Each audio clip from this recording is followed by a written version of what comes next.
जय श्री कृष्ण दर्शकों, नमस्कार। दर्शकों, आज हम एक ऐसे विषय पर चर्चा करेंगे जो प्रत्येक व्यक्ति के जीवन में बहुत ही महत्व रखता है, क्योंकि वही उसके आंतरिक संरचना को प्रदर्शित कर सकता है। आंतरिक संरचना जो उसके अंदर चल रहा है, जो उसके मन में चल रहा है, जो उसका स्वभाव, जो उसकी प्रकृति है, प्रवृत्ति है, उसको प्रदर्शित करता है।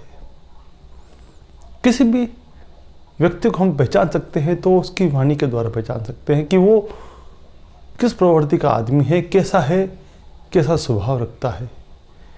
व्यक्ति सब कुछ छुपा सकता है, लेकिन अपने स्वभाव को वाणी में प्रकट होने से नहीं छुपा सकता है।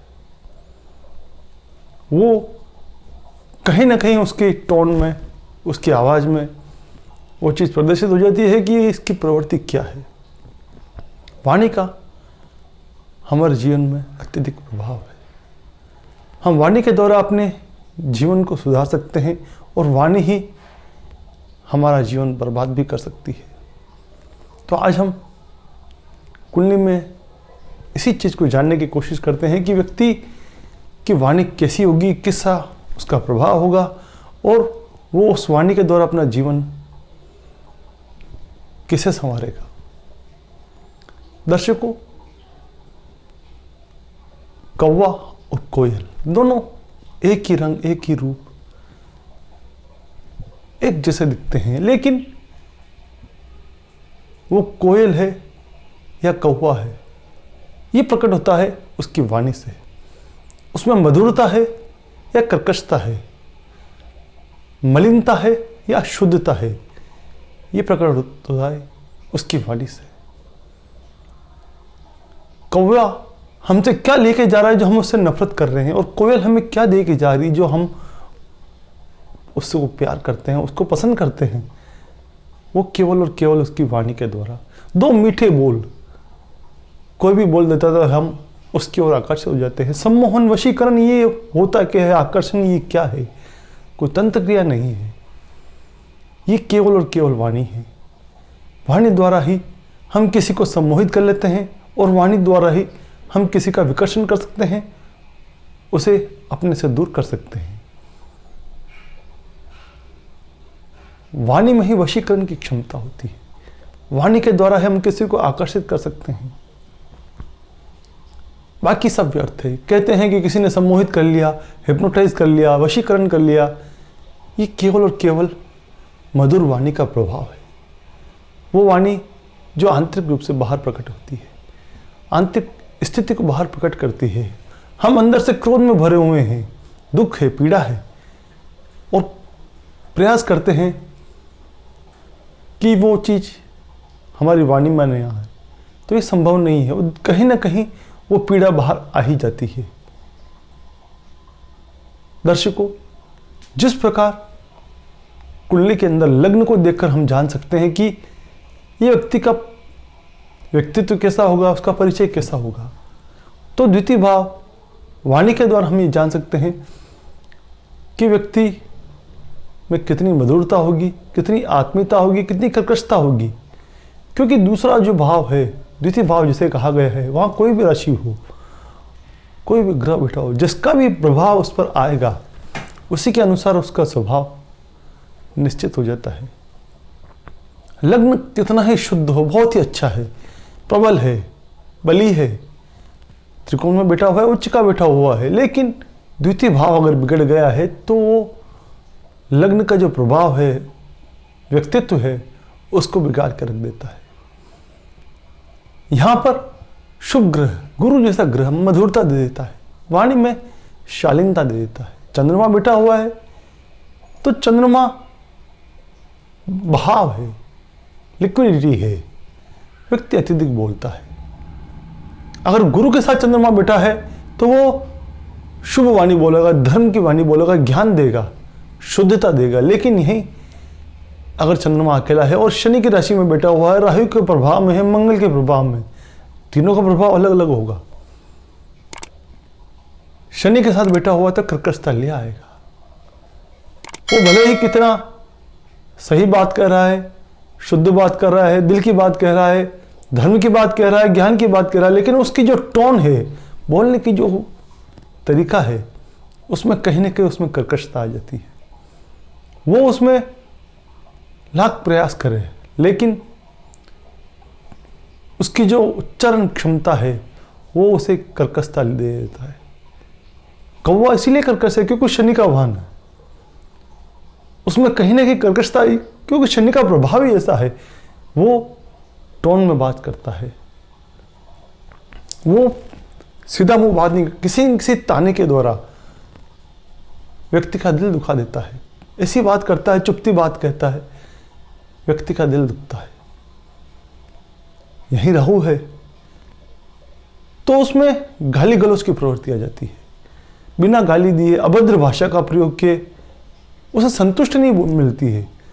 बात बात में एक वाक्य पूरे करने में 2-3 गाली अभद्र भाषा का प्रयोग वो कर लेता है, क्योंकि राहु है, वहाँ उसे अभद्रता पसंद आती है, उसे शांति मिलती है उसमें। और मंगल है तो क्रोध की बात करता है, मार काट की बात करता है, किसी को प्रताड़ित करने की बात करता है, उसे उसमें आनंद आता है, किसी को मारने में, या फिर उसका जो किया हुआ कर्म है, बार बार अपने किए हुए कर्मों को, यानी कि मैंने उसको इस तरह से मारा, मैंने उसको उस तरह से प्रताड़ित किया, मैंने उसको इस तरह से सजा दी, उसको आनंद मिलता है, वह मंगल है। शुक्र रसिक बातों में, रसिक प्रवृत्ति में उसे आनंद आता है। इस तरह की जो बातें हैं उसमें वो आनंद अनुभूति करता है। बुध बैठा हुआ है, वाद्य यंत्रों की बात करेगा, संगीत की बात करेगा, पाक कला की बात करेगा, मधुर बात करेगा, वहां वो अभद्र भाषा का प्रयोग नहीं करता। बुद्ध में बहुत शालीनता है, विवेक के द्वारा सोच समझ के बोली गई भाषा का उपयोग करता है। वो प्रत्येक शब्द को चबाकर बोलता है, सोचता है, समझता है कि ये शब्द मुझे यहां बोलना है या ना बोलना है, विवेक का उपयोग करता है, वो बुद्ध है। सूर्य प्रभावशाली, उग्रता, वाणी में एक अग्नि तुल्य आता है, जोश के साथ बोलना, तेज बोलना, ज्ञान की बात भी करता है, धर्म की बात भी करता है, तेज करता है, धीरे बोलना पसंद नहीं। अग्नित्व है, बहाव, उसको दबा के नहीं रख सकते हो आप। वो अपनी भाषा का उपयोग अपने प्रभाव क्षेत्र के साथ करता है, प्रभावशाली तरीके से करता है। यह है सूर्य। प्रत्येक ग्रह का अपना एक स्वभाव है, और उसका जब कभी द्वितीय भाव पर या द्वितीय के साथ संबंध बन जाता है, या बुध के साथ संबंध बन जाता है, क्योंकि बुध वाणी का कारक है।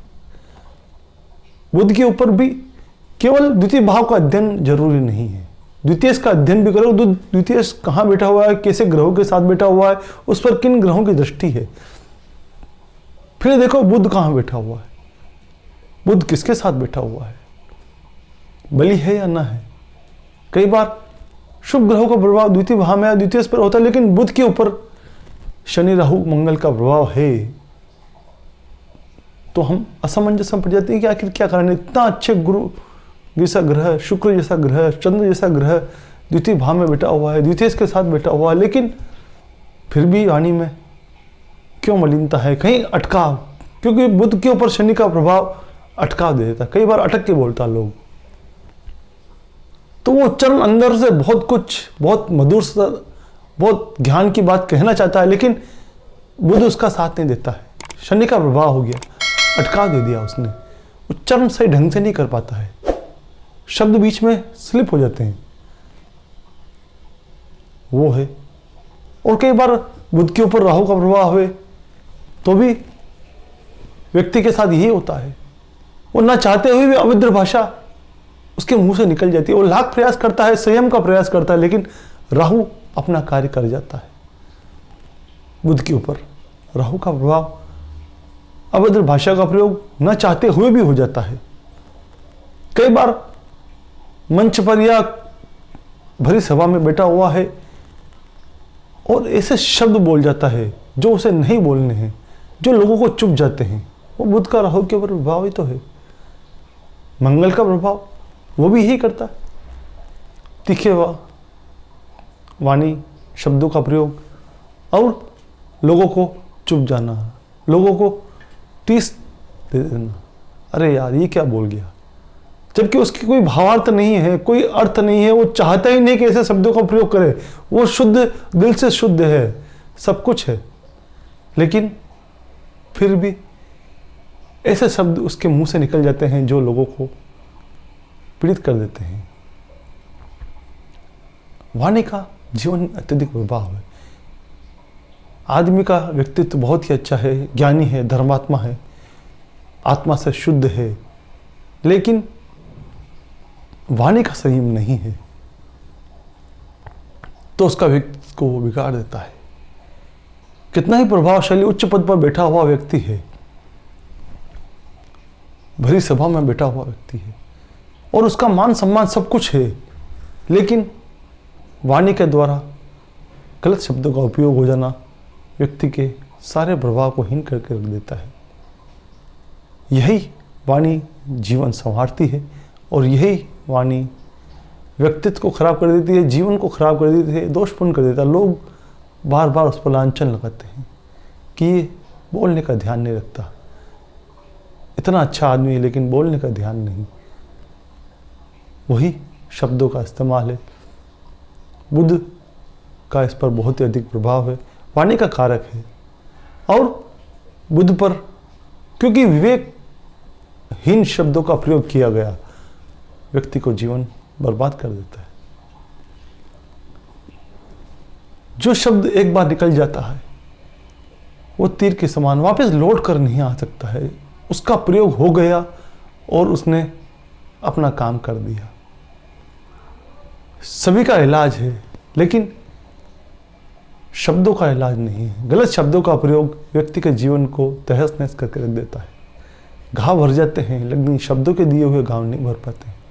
इसलिए संयम बहुत आवश्यक, अत्यधिक आवश्यक है। और यही वाणी उसको धन के स्थान पर इसीलिए दिया गया है कि ये एक जमा पूंजी है, संचित है। जिस तरह के शब्दों का आप उपयोग करते हैं वो आपका संचय है और वही का आप खर्च करते हो शब्दों के द्वारा, उसी का उपयोग करते हो। तो उस दर्शकों, वाणी का जीवन में अत्यधिक महत्व है, इसको समझना होगा, इस पर संयम आवश्यक है। ज्योतिष में हमने वाणी को समझा। इसी तरह एक नए विषय के साथ पुनः आपके सम्मुख प्रस्तुत होंगे। वीडियो पसंद आने पर लाइक जरूर कीजिएगा, सब्सक्राइब कीजिएगा। वीडियो पूरा देखा इसके लिए आपको सहृदय धन्यवाद। जय श्री कृष्ण।